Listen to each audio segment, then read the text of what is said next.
সম্মানিত ভিউয়ার্স, আমরা ই পাসপোর্টের জন্য আবেদন করব। কীভাবে অনলাইনে ই পাসপোর্ট আবেদন করতে হয় সে বিষয়টি আপনাদের সাথে শেষ পর্যন্ত শেয়ার করব এবং অনলাইন পেমেন্টে কীভাবে করতে হয় সে বিষয়টিও দেখাবো। আশা করি ভিডিও শেষ পর্যন্ত থাকবেন। আমরা ই পাসপোর্টের আবেদন করার জন্য ই পাসপোর্ট অনলাইন রেজিস্ট্রেশন পোর্টালে চলে যাব। এই দেখুন, আপনারা ই পাসপোর্ট লিখে সার্চ দিলে এরকম একটা অপশন আসবে। এখানে আমরা ই পাসপোর্টের যে অপশনটি আছে সেখানে চলে আসবে। এখানে আপনারা প্রথমে সাইন ইন করবেন। আর আপনাদের যদি রেজিস্ট্রেশন করা থাকে তাহলে আপনারা লগ ইন করে ঢুকবেন। এখানে সাইন ইন যদি আপনাদের রেজিস্ট্রেশন করা থাকে ইতিপূর্বে তাহলে আপনারা সাইন ইন দিয়ে ঢুকবেন। আর যদি রেজিস্ট্রেশন করা না থাকে তাহলে আপনারা অ্যাপ্লাই অনলাইনে ক্লিক করবেন। অ্যাপ্লাই অনলাইনে ক্লিক করলে কয়েকটি ধাপ আছে, যেমন আর এই অ্যাপ্লিকেশন বাংলাদেশ, আপনি কি বাংলাদেশি কিনা, এখানে আপনার কোন জেলার ডিস্ট্রিক্টের বাসিন্দা সেই ডিস্ট্রিক্টের নাম লিখবেন এবং সিলেট পুলিশ স্টেশন এটা লিখে কন্টিনিউ দিলেন এবং আপনার ইমেল অ্যাড্রেস এবং পাসওয়ার্ড দিলে আপনার ইমেলে একটি ভেরিফাই কোড যাবে।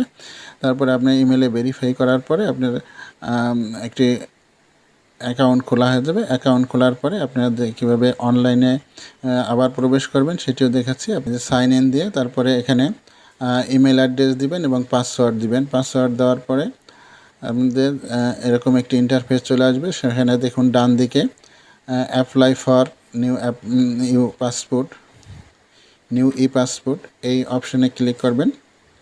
আর যদি ইতিপূর্বে আপনাদের কোনো পাসপোর্টের অ্যাপ্লাই করে থাকেন সেগুলো আপনার এই অ্যাকাউন্টে থাকবে। তারপর আপনি এখানে ক্লিক করার পরে দেখুন আমাদের একটি আসবে যে পাসপোর্ট টাইপ অর্ডিনারি না অফিসিয়াল।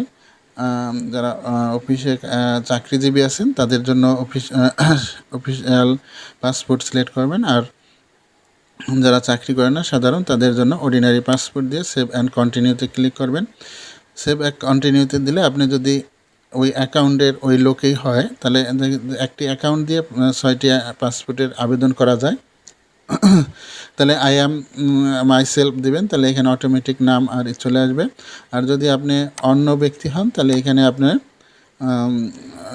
ই করবেন, পর্যায়ক্রমে এগুলো পূরণ করবেন, যেমন সিলেক্ট জেন্ডার, তারপরে ফার্স্ট নেম এবং সেকেন্ড নেমের যে অপশনটি সেটি সিলেক্ট প্রফেশনাল, সিলেক্ট রিজন, তারপরে মোবাইল নাম্বার, তারপর ডেট অফ বার্থ, ডিস্ট্রিক্ট এবং এখানে জন্ম তারিখ দিবেন। আর সিটিজেন এখানে বাই বার্থ আছে বা অন্য যেই অপশন আছে এগুলো দিবেন। আমরা যদি বাংলাদেশি হয়ে থাকি তাহলে বাই বার্থ দিব।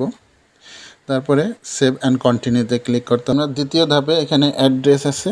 অ্যাড্রেসে সিলেক্ট ডিস্ট্রিক্ট, সিটি, ভিলেজ বা হাউস, তারপরে রোড, আপনি রোড নাম্বার এবং ব্লক, সেকশন, পোস্ট অফিস, এখানে যে পোস্ট অফিসগুলো আছে সেখানে সিলেক্ট করে দিতে হবে। আপনার এখানে নতুন লেখার সুযোগ নেই। এখানে পোস্ট কোড অটোমেটিক চলে আসবে এবং পুলিশ স্টেশন যেটি আছে সেটি পুলিশ স্টেশন এখানে সিলেক্ট করে দিবেন। আর একইভাবে প্রেজেন্ট এবং পার্মানেন্ট অ্যাড্রেস লিখবেন। যদি একই হয় তাহলে আমাদের এখানে টিক মার্ক দিলেই আপনি চলে আসবে একই অ্যাড্রেসটা, আর আলাদা হলে আলাদা লিখবেন। তারপরে আমরা পরের ধাপে চলে যাব সেভ অ্যান্ড কন্টিনিউ দিয়ে। ন্যাশনাল আইডি নাম্বার দিতে হবে। এখানে যাদের 18 বছরের নিচে আছে তাদের জন্য এখানে দুইটা অপশনও থাকে অনেক সময়, ন্যাশনাল আইডি নাম্বার এবং বার্থ সার্টিফিকেট নাম্বার। আর যাদের 18 বছরের উপরে তাদের জন্য অটোমেটিক ন্যাশনাল আইডি নাম্বার দিতেই হবে। তারপরে এখানে দেখুন তিনটি অপশন থাকে, মেশিন রিডেবল পাসপোর্ট আছে কিনা বা ই পাসপোর্ট আছে কিনা বা কোনো পাসপোর্টেই নাই, এই তিনটি অপশন আসবে। এখান থেকে যদি আপনার ইতিপূর্বে পাসপোর্ট থেকে থাকে তাহলে আপনি সেই পাসপোর্ট থেকে নাম্বারে পাসপোর্টের উপরে ক্লিক করে এখানে যে অপশনগুলো থাকবে এগুলো পূরণ করে দিবেন। তারপরে আপনাদের যে নাম ঠিকানা এগুলো এই নিচে চলে আসবে। তারপরে এখানে যাচাই করা যায়, এখানে দেখুন অ্যাপ্লিক্যান্টস ডাটা, এনআইডি ডাটা এবং প্রিভিয়াস পাসপোর্টের যে ডাটা, এই তিনটি ডাটাই আপনাদের এখানে দেখাবে। তারপরে আমরা পরবর্তী ধাপে চলে যাব। আর এখানে যদি অন্য দেশের নাগরিক হয়ে থাকি আমরা দুই দেশের, তাহলে এখানে ইয়েস সিলেক্ট করব। আর যদি অন্য দেশের নাগরিক না হয়ে থাকি শুধু বাংলাদেশের হয় তাহলে নো সিলেক্ট করে সেভ অ্যান্ড কন্টিনিউ। পরবর্তী ধাপে পার্সোনাল ইনফরমেশন, এখানে পিতার নাম, তার পেশা, national ID number, mother's name, পেশা এবং ন্যাশনালিটি, এনআইডি নাম্বার।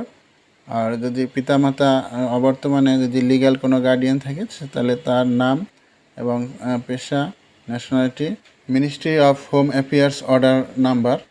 এখানে লিগ্যাল গার্ডিয়ান থাকলে তার যেই কাগজপত্র আছে সেখানে দেখবেন অর্ডার নাম্বার আছে, সেটি এখানে দিতে হবে। তারপরে সেভ অ্যান্ড কন্টিনিউতে পরবর্তী ধাপে আমাদের আছে স্পাউস ইনফরমেশন। এখানে সিলেক্ট ম্যারিটাল স্ট্যাটাস। এখানে যদি অবিবাহিত হয় তাহলে সিঙ্গেল দিবেন, ম্যারিড এবং ডিভোর্স, উইডোবার এবং উইথড্র। এখানে যেই অপশন আপনার প্রযোজ্য সেটি দিবেন। যদি ম্যারিড হয় তাহলে ম্যারিড সিলেক্ট করার সাথে সাথে আপনাদের স্পাউস নেম আসবে এবং সিলেক্ট প্রফেশনাল আসবে, ন্যাশনালিটি আসবে এবং ন্যাশনাল আইডি নাম্বার আসবে। এই তথ্য দিয়ে সেভ অ্যাজ কন্টিনিউতে ক্লিক করতে ধাপে ইমার্জেন্সি কন্ট্যাক্ট। এখানে যে অপশনগুলো আছে এর কারো যদি আপনাদের ইমার্জেন্সি কন্ট্যাক্ট অ্যাড্রেস দিতে চান তাহলে এটা সিলেক্ট করবেন। তাহলে এখানে সিলেক্ট করার পরে দেখুন যদি আমাদের পিতা মাতা বা অন্য কারো দিতে, যেমন ফাদার্স সিলেক্ট করলে পিতার নাম চলে আসবে। এখানে অ্যাড্রেস লিখতে হবে এবং পোস্ট অফিস সিলেক্ট করতে হবে এবং অ্যাড্রেস পুরো লেখার পরে কন্ট্যাক্ট নাম্বার লিখে সেভ অ্যান্ড কন্টিনিউ দিবেন। আর যদি এখানে যাদের নাম লেখা হয় নাই, যেমন পিতা বা মাতার নাম ব্যতীত অন্য কারো নাম দিতে চান, তাহলে সেখানে আইডি কার্ডে বা পাসপোর্টে যেরকম নাম আছে সেইভাবে নাম এবং ঠিকানা দিতে হবে। পরবর্তী ধাপে আমাদের পাসপোর্ট অপশনস আছে। এখানে যেমন 48 পেজ 5 বছর, 64 পেজ 10 বছর, সেই অনুযায়ী টাকা নির্ধারিত হবে। যেমন 48 পেজ 5 বছর হলে আপনার 4025 টাকা, 10 বছর হলে 5750 টাকা। এই অপশন এখানে আপনার যেটা সেটা সিলেক্ট করবেন।